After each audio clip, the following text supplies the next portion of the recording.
Okay, fantastic. Aloha, everyone. Welcome to our next session on building 10,000 new government housing units in Hawaii with Executive Director Hakim Ouansafi. I am Joseph Campos, Deputy Director for Department of Human Services, and am honored to be able to work closely with Executive Director Ouansafi. I'm pleased to take part in this conference, Rise of Social Housing in America, hosted by Senator Chang. And it gives me great honor to introduce Executive Director Hakim Ouansafi. Hakim is the Executive Director of the Hawaii Public Housing Authority. And the Hawaii Public Housing Authority is one of the largest housing authorities in the nation, with the responsibility to be dispersing and utilizing billions of dollars in federal and state funding. He has served in various capacities within the private sector, all in leadership positions. And he has also served as the Civil Service Commissioner for the City and County of Honolulu. He also has various volunteer roles in nonprofit boards, and Hakim has worked tirelessly to make Hawaii a better, more inclusive, and more equitable state. We thank you for joining us today, and Executive Director Ouansafi, we look forward to hear you share with us your bold vision for housing for all in Hawaii. Over to you, Executive Director. Yeah, aloha, and thank you, Joe. Thank you, Senator Chang, and aloha, everyone. Hope you're well. Very happy to be here today. Thank you for the invitation. Here speaking on behalf of the Hawaii Public Housing Authority. So I'll start with our mission for those who are not familiar with us. Since 1935, our mission has been and continues to be to promote adequate and affordable housing, economic opportunity, and suitable living environment for our low-income families and individuals free from discrimination. And as you're going to see from the presentation, because of the changing environment and because of the need to deconcentrate poverty, we have embarked on a variety of different programs to be able to have a mixed communities that reflects our community, mixed income and mixed use. We accomplish our mission through a variety of different programs, from the emergency housing vouchers to the mainstream vouchers, to the performance-based contract administration. Just that one alone, we have 3,000 units. Rent supplement program, which is 100% state funded, family self-sufficiency programs, and equally as important is the development to be able to increase the unit counts for our state. Currently, we serve over 45,000 tenants through the state family and elderly public housing, also through the federal family and elderly public housing, the Section 8 voucher, choice voucher, that's the Section 8, also known as CV, the veteran administration supportive housing vouchers. Who we are one, as Joe said, one of the largest public housing authorities out of the 3,300 public housing authorities, with the 13 largest when it comes to federal public housing, the ACC, and one of only 3 statewide PHAs in the entire country, and the 24th overall out of 3,300. It goes directly to the developments. Currently on our plate, 3 major initiatives. One is School Street, one is Kohiu Park Terrace, and the Ka Lei Momi redevelopment that we're going to talk a little bit more in detail. For the School Street redevelopment, as most of you know, the School Street is located on the School Street and Lanakila Avenue. It is in Honolulu and Kalihi area. And that's where our administrative offices are. The development will include a replacement of our offices as the last phase, but beginning with a net gain of 800 affordable housing, affordable for life, and this is a senior housing This is in addition to having approximately 10,000 ground floor retail and community uses. And it's a park-like landscape spaces and recreational decks. It is very suitable for this area because there's a lot of elderly housing. So having an elderly tower, 800 units, is the right way to go after consultation with the community. The redevelopment will occur in 3 different phases. And the very first phase of 250 units starts next year, the actual shoveling the ground. The School Street, we are preparing, we did partner with a nonprofit organization, the Retirement Housing Foundation. The environmental impact statement was completed and accepted in 2018, and the 21H application was approved in late 2020. As I mentioned, this is a 250 units phase 1, 60% AMI or lower, and for the elderly. The phase 1 progress to date, we have applied and we're awarded HHFDC LIHTC and HMMF bond, as well as the RHRF in late 21. The final property subdivision was approved in September 22, and the design is complete and has been reviewed, and it continues to be reviewed by the city and county DPP. The School Street anticipation, and based on today's information that we have, we should be getting the permits in honor of, or before April 2024. With that, we'll do financial closing in 24 May, and construction starts in May 2024. It takes about 2 years to complete the construction, so we should start having the families move in 2026. The Cohio Park Terrace development, which is the second large development that we're embarking on, is located adjacent to Linapuni and Ahunui Street. That's in Kalihi neighborhood of Honolulu. Currently, we have the tower, 555 units in 2 16-story high-rise building that we renovated about 10 years ago. And the Cohio Park homes, they're the lower side of the development, built in 1953, and it has 134 1 to 5 bedroom units within 21 townhouses buildings. In addition, right adjacent to it, there is a KPT low-rise built in 1965, and it has 44 bedroom units. And to show you how this thing old, it was built 1 year after I was born. So we passed due for some redevelopment in these areas. This also is planned for 3 phases redevelopment, involve the Cohio homes and the KPT low-rise together. We call them KPT homes. And this will provide a 650 affordable housing units. You're gonna notice that from all the developments, we're taking the land that and we go, instead of horizontal, we go in vertical. And that's why we are able to generate 1,000 more units in the same footprint. The HPHA partnered for this development with the Michaels Development Company. And we received a Choice Neighborhood Initiative grant that allowed us to communicate to the entire community, not just look at our housing, but look at the stores outside and everything to be able to build. And that is our new motto here is we don't just, we're not here to develop housing, but to develop an entire community to make sure that it reflects what Hawaii is all about. So the 21H approval entitlement zoning waivers were approved in 2022. And the NEPA, this is a federal property, and therefore we're required to have a NEPA.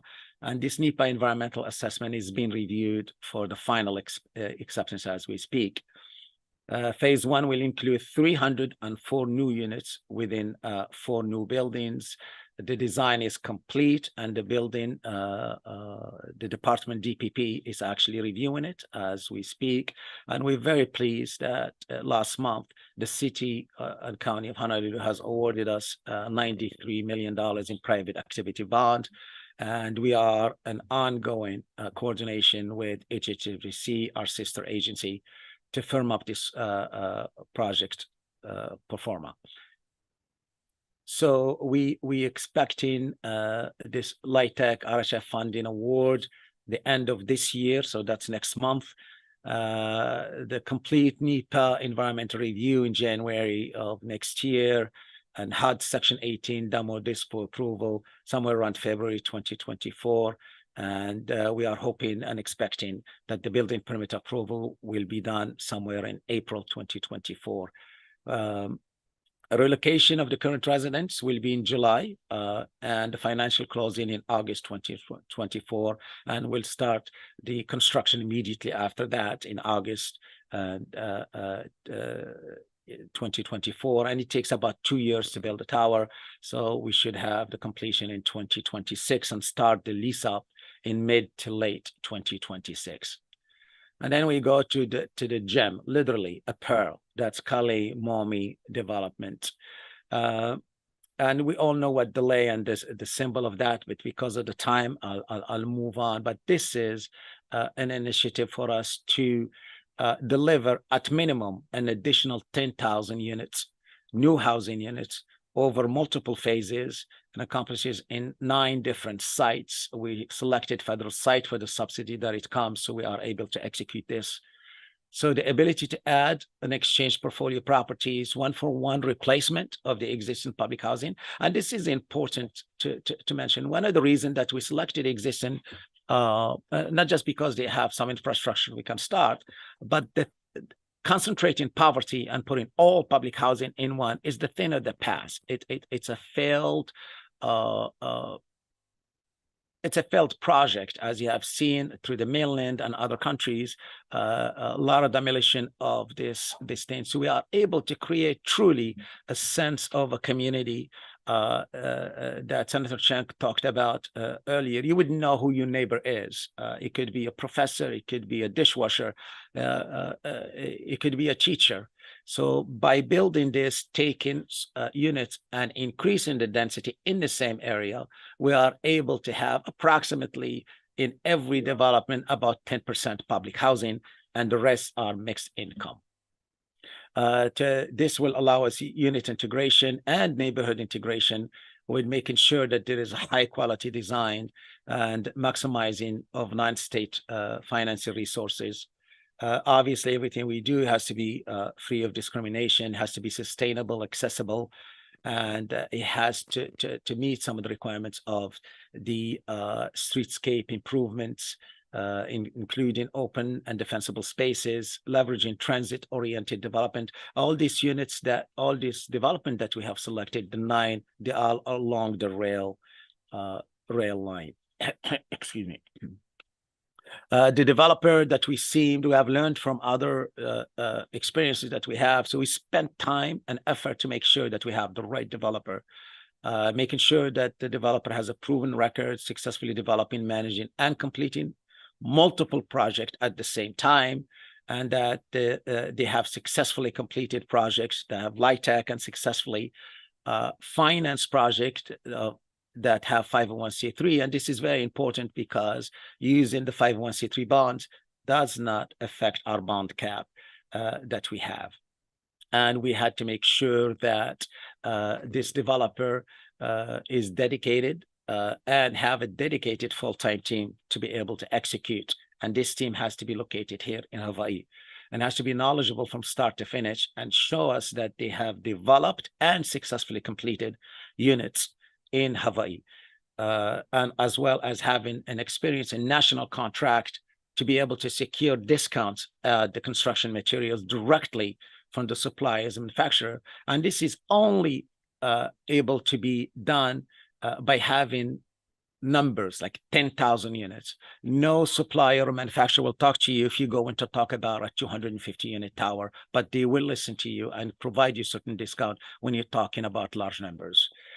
We are expecting and collaboratively working with our developer to make sure that there is robust community engagement. We want to make sure the community is involved, because we're building not just our housing, but we're building an entire community, creating a conceptual and master plan, and securing, obviously, the zoning, entitlement, and other approvals needed to be able to execute this vision. preparing phase-specific development and operating performance and maintaining accurate project schedules, managing the consultants and development partners to successfully execute the pre-development of the units that we don't know yet what we're going to do there, but also executing the development of the units that we already know exactly how many units and the location and all of that. And obviously the financial closing, construction and lease up. The alignment of the RFQ and overall goals, financing to mitigate the bond cap, the restraint included the 501c3 bond, maintaining properties post-completion and lease up, cost of materials, and maximizing the price of low income tax credit through syndicators and others. Organizing an environmental review, historical preservation, and master planning over multiple properties simultaneously. This is to save us time, efforts, and money, and to streamline the approval process. Managing the wait list and resident relocation. This is important. And sequencing management distribution across the island. And equally as important is to have a single point of accountability with the development partner. So who is this development partner? After all what we have done, we put 9 members from the community to go over all the applicants, and we had multiple applicants. We were able, they were able to identify and select High Ridge Costa. We have looked at everything else, and our board approved this selection. High Ridge Costa have built over 30,000 homes nationwide. They have 200 plus family communities, 100 plus seniors, and mixed income about 40. In all, for the Fed and state LIHTC, they have executed $2.5 billion, the total debt of about $5.8 billion, and the portfolio PV cost of $10.8 billion. They are located across the nation, as you're going to see here from they have a very range of properties nationwide, and with that comes the expertise. Here in Hawaii, they have multiple projects that you can see in the slide, totaling about 2,829 units. And this is the Ka Lei Momi that's been selected. As you can see, it's in Kapa'a, it's in Honolulu, in Maui, and in Hilo, Lanakila Homes. These are the 9 properties that we're starting with to make sure that we get the units that we need. And we also have put a selection of alternative properties in case if the studies or infrastructure comes up short and we're not able to do the 10,000, we can use the alternative site to get us to the minimum of 10,000 units. Let's start with Mayor Wright Homes. It was built in 1952. We've been engaged the community for a few years to make sure that we put a product that they are proud of and that we are proud of. And in support of this project, the state legislators has appropriated to us $10 million for phase 1 redevelopment costs. And that allowed us to move expeditiously to be able to be at where we are now, where we anticipate to put a 218 application in next round of February 2024. So master plan for Mayor Wright was developed with extensive input of residents, community leaders, school officials, and many. We had multiple meetings, and we did onboard already skilled teams of architects and engineers, environmental engineers, planners, and other specialists. Developed initial community outreach and engagement plan, analyzed the civil utility capacity and infrastructure, completed the title report analysis, and updated the preliminary environmental reviews that were in progress and preliminary geotechnical reviews. Excuse me.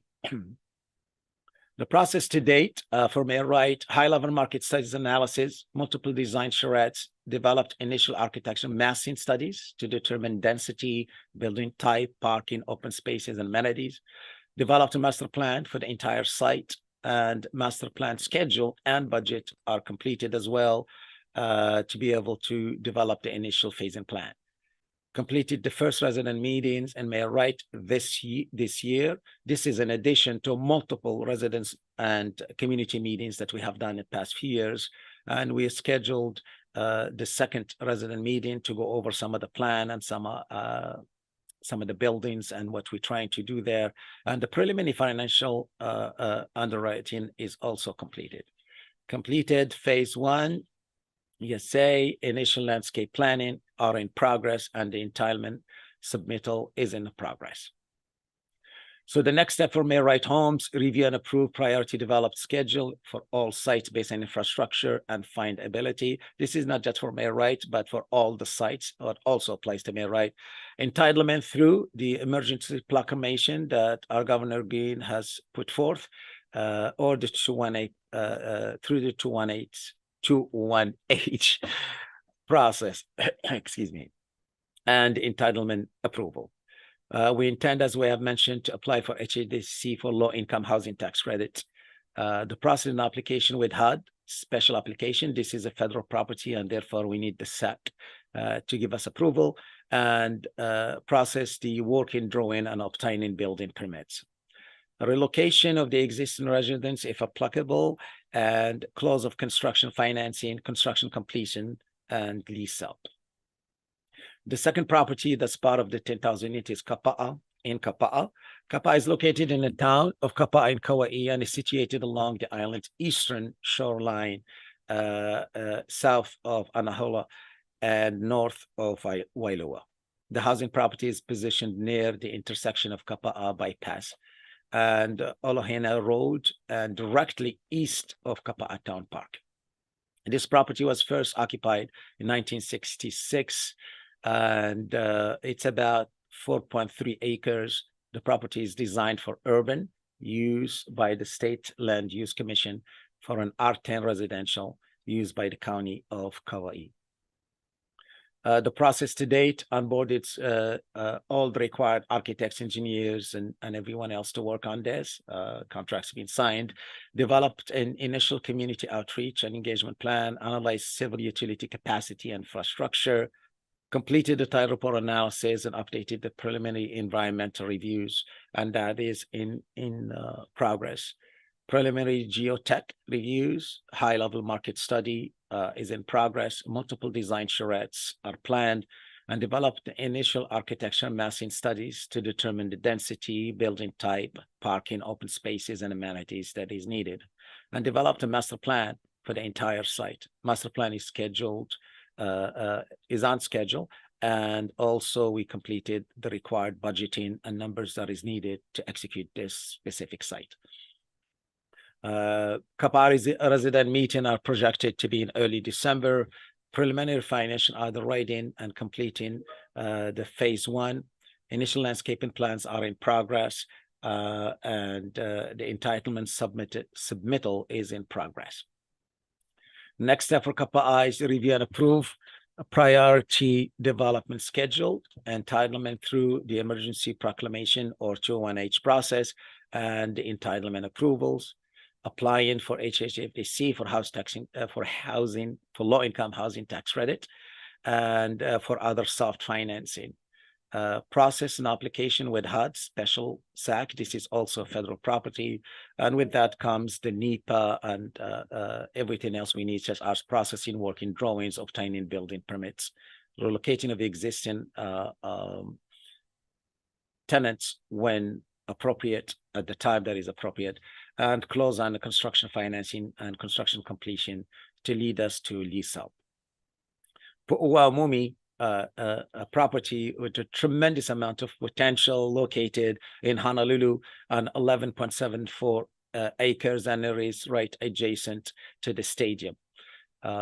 This property is bordered by Kamehameha Highway and the Makalapa Neighborhood Park to the west, apartment complexes to the south, and Salt Lake Boulevard to the north.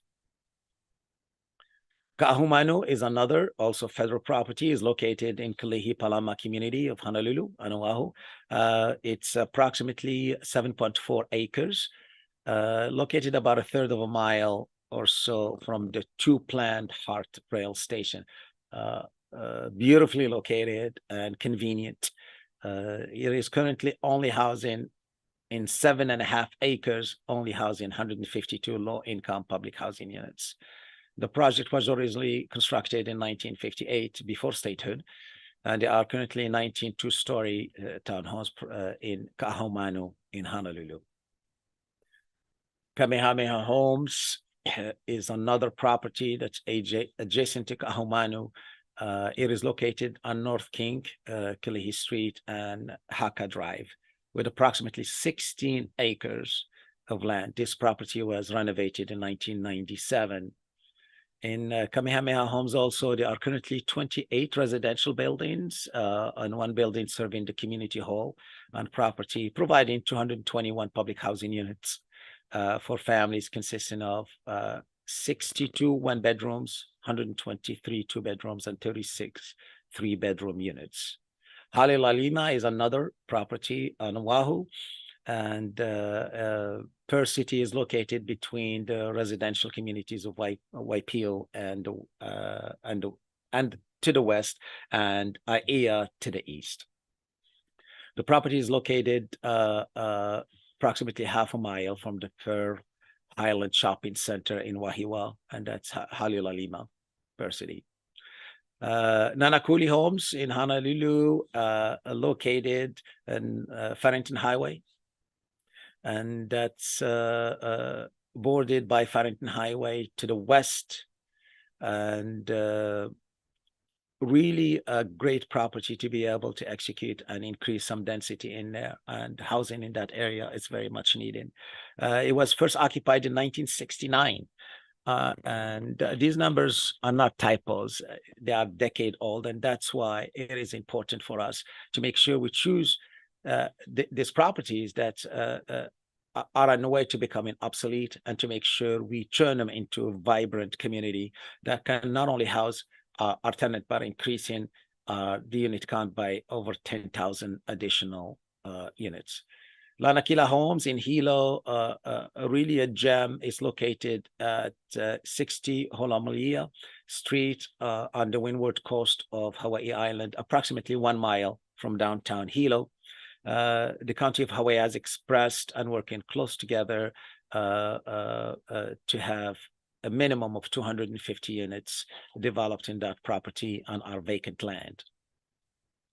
In Maui, Kahekili Terrace is located in the community of Wailuku on Maui, and situated west of Kahului along Maui's north shore. This housing project consists of 2 separate parcels developed at the same time. Parcel 3.8 acres, and it's bordered by Holowai Place. Because of the this property, we working together to see with many stakeholders as a result of the fires to identify another location that we can immediately start, so we don't have to displace and some of the tenants to be able to paint. The idea is to build something new, move some of the tenants, then do the development of this, and stay tuned on that. We mentioned the targeted site that are in red, and the blue ones are the alternate site. If we are through the studies, if we are unable to generate 10,000 units, we'll add an alternate site, and with the alternate site, we are confident and know that we will be able to build at minimum an additional 10,000 units. These are some of the development steps that we have to do with us and our developer partner, from utility verification, master planning, development, market analysis, community and Native Hawaiian engagement, historic preservation reviews, environmental hazardous material studies, phase 1 and phase 2. And then we'll go stuff that has to do with the county, from schematic designs, design development. We'll go to HSFDC, our sister agency, for zoning and entitlement approval to 1H, or using the Governor Green's emergency proclamation. Then we'll do a variety of different subdivision, condominium approval, applications, construction document and specs, permitting reviews, lender selection and negotiation, HUD's Section 18 red demolition and disposition, which is important for us to be able to secure a senior loan and have a positive NOI. Resident relocation for certain on different phases as we move forward, then financial closing, demolition and environmental remediation if required. Then we have a couple sites that we may need to do that, such as in Hilo, construction, and then lease up. And after that comes stabilization and operations. These are some of, to give an idea how we were able to choose these properties and how we are able to increase the units by over 10,000 units. So, for example, Mayor Wright Homes, it has 364 units currently, and we have a NEPA and everything completed for 2,450 units. This will be, will have a 99-year lease, income blind, revenue neutral, 250-unit tower. We'll have a 700 unit of 501c3 that takes care of 80 to 100% EMI or so. And then we'll have about 1,800 light tech. The Ka Lei Momi will go from 260 units to 2,170 units. Kahumano from 152 to 1,550. Kamehameha Homes from 221 to about 3,000 units. Halil Alima from 36 to 700. Narakuri Homes from 36 to 500. Lanakila Homes from 0, that's an empty land right now, to 250. Kahekili Terrace from 82 to 200. Kapa'a from 36 to 110 to 120. In all, we anticipate to have, based on these numbers, an additional 10,880 units. Of that, the for sale is 1,000, and I think I should probably move very fast now, because these are some of the phasing that we're going to do for each one that will take us through this process. As far as this is, in all, it's about $6 billion project to be able to execute the 10,000 units. The 99-year leasehold, income blind, revenue neutral. We're thinking about possibly using the DERF to be able to build the first phase out of 1,000 in Mayor Wright Homes. And then upon the sale of the homes, the DERF loan will be repaid in full, allowing for the funds to be utilized in future development. And obviously, because it's for sale, within 5 years, we'll be able to pay the DERF loan in full. And to be able to keep this affordability and to have an income blind model that Senator Chang has talked about. I will stop at that for now, and I'm happy to answer any questions that you may have. Thank you very much. Okay, thank you so much, Hakim, for that extremely informative presentation on your bold vision to develop 10,000 units. There is one question in the public forum. So what I want to do is I'll go ahead and ask that question first, because it does fit with another question that we had previously.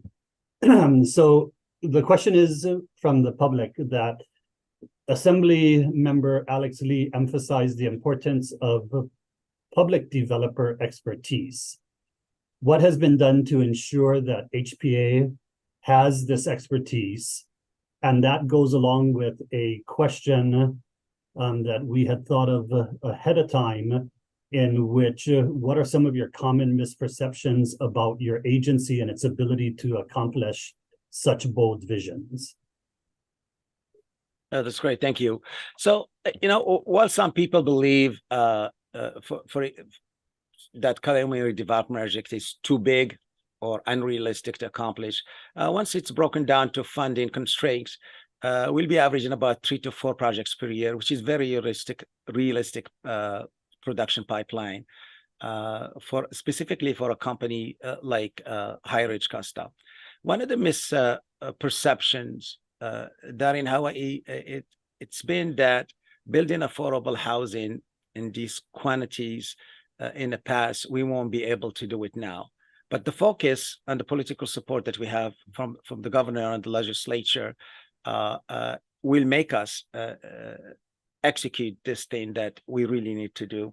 But I want to talk about the misperception and the question specifically.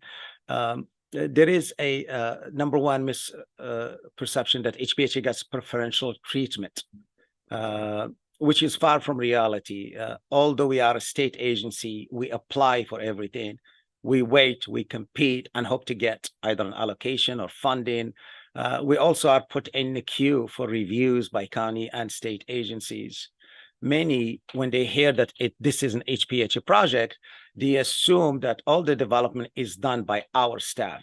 And therefore, if a project is late, the misperception is that it's due to HPHA's capacity, which is not the fact.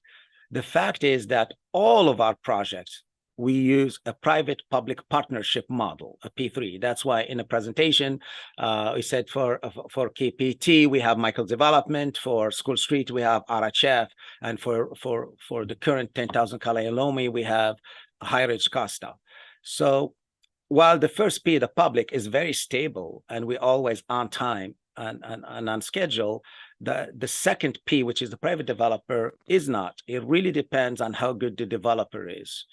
And that's how we see the progress or the luck thereof. So in other words, the production of HPHA's units depends on the quality and expertise of the developer. And this is why we are really excited that we teamed up with High Ridge Costa, because just in few months, we have seen a production that we did not see through other developers. Okay, great. Thanks for clarifying those misperceptions. So as I heard you talk, I was pleased to hear your comments regarding mixed use, mixed income complexes, and the need to develop an entire community. High density environments often suffer when infrastructure and services are inadequate. Could you speak a bit more to the importance of building a sense of community, given your vast experience in public housing? Yeah, thank you. There is no doubt, as mentioned earlier, that the idea of a public housing. So the thing is, when you hear public housing, it has that negative connotation, as opposed to, for example, in Singapore or Vienna or something, you say public housing, it's a badge of honor because 90% of the people are in public housing. So I'll talk about the perception that we have right now is public housing. And this is, unfortunately, that's how it's been built. You concentrate all the poor people there. You don't give funding. For example, our agency and loan, it's $750 million in backlog. If we are to bring everything up to par, $750 million, $750 million. So the only way to move forward is to be creative. And part of the creativity is to make sure that you build a community that truly this is deconcentration of poverty. It's something that it's positive and it has a positive impact on our children that are growing there. So this is one of the requirements that we have made sure from all the developers, that not only we build, we replace one for one the existing units, we build multiple units, and we make sure that there are services that are needed in partnership with nonprofits and others to be able to service that community so they can thrive. Okay, great. Thank you, Hakim. So I'm going to encourage the group to post any additional chat questions while possibly they think about any questions they have. I'll ask another question of you. What are some of the most significant challenges you foresee in accomplishing your vision for building 10,000 units under HPHA? So the first one that comes to mind is infrastructure. We have to make sure that there is infrastructure because we're taking a unit, for example, Mayor Wright or others taking 364 units, and we're going to build 2,500 units. So that's one of the challenges that we pay in close attention. Allocation of bonds and credits, that's very, very important. The rental housing revolving fund availability, that's important. Some of the challenges will be permits approval and promptness of reviewing agencies, let it be state or counties. Another will be general contractors' capacity and ability to control cost and materials and shipping costs, and the subsidy for deeply affordable units. All of those are very important. we're going to move as fast as the legislature would like us to, because it really depends on the support of the legislature and other state agencies. As an example, if we were to be allocated the 9% light tech allocation, that will yield about 100 units a year. If we are able to use or obtain 75% of the federal tax credit exempt bond, that will be an additional 900 units. And additionally, in addition to that, we can use, depending on tier 2 funding availability, we can do over 500 units a year of 501c3. So the HPHA and the partner that we have selected, Higher Edge Costa, we can certainly produce, with the support of the legislature and other agencies, promptly over 1,000 units each year, if not more. Okay, thank you, Hakim. And I think the final question I have, unless any other go into the chat, is if you were able to provide advice for other agencies trying to follow in your footsteps, what advice would you share? Well, first, don't lose all your hair, because it's very difficult to put back on once you build this housing. But for the agents looking to develop multiple projects, I would suggest that instead of producing individual requests for proposals for each site, 150 here, 250 there, you have to commit to a long-term planning solution by conducting a top-down analysis, which we did, to determine how you can reposition the potential to include mixed uses, mixed incomes, and to incorporate a commercial component to it to be able to pay for some of these things. That can contribute to really not only a vision, but also to be able to have savings, to have one point of contact, one developer taking care of 10,000 units will come with identical headaches that if you have 10 or 20 developers, you have 10 times the amount of headaches.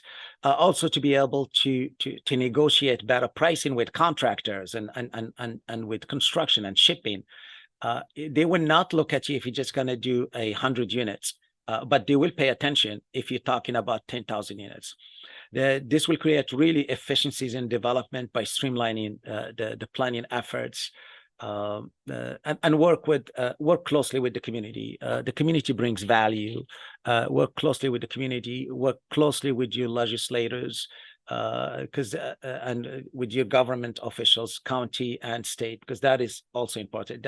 I think the whole state, not just the agency itself, the whole state has to be in sync. So all those stars are lined up to be able to produce, because after all, we are here to produce for the same people that we serve.